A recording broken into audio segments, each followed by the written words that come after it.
आजकल बदमाश हो गई हो, एमओ में सब में पास हो गई हो।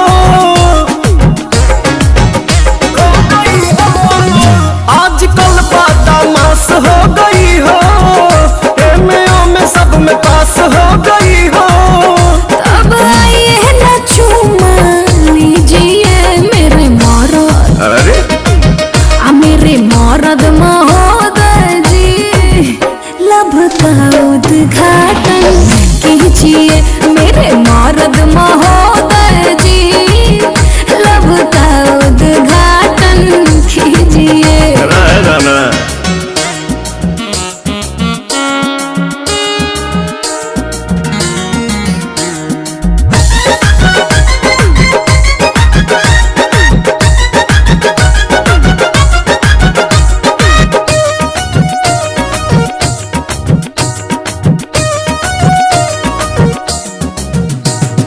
जेकरा से शादी करूंगा ओकरे कलाई धरूंगा, दिन में बंद कई के दरवाजा, कोरा में उसी को भरूंगा, कोरा में उसी को भरूंगा।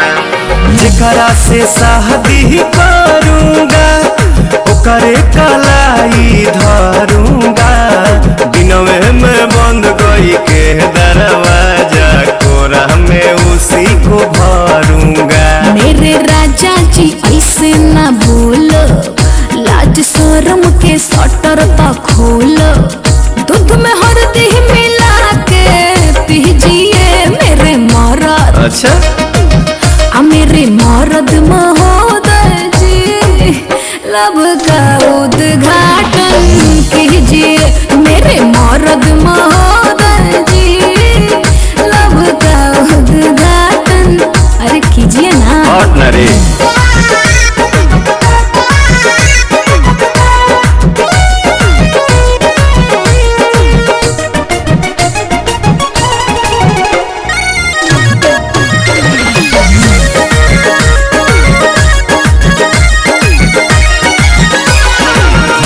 जे ढेर बहकाओगी अपना ही खतरा बढ़ाओगी, ऊंच नीच हमसे हो जाएगा तो हमारे पलांछन लगाओगी, हमारे पलांछन लगाओगी।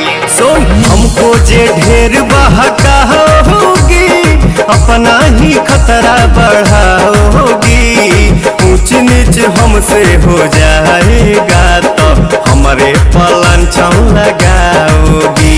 एक बेर तुम भरोसा करो ना, राजा को नाम लेके चलो ना, मेरे सोना ना टेंशन पीजिए मेरे मरद, मेरे मरद महोदय जी, लब का उद्घाटन कीजिए। तो हमारा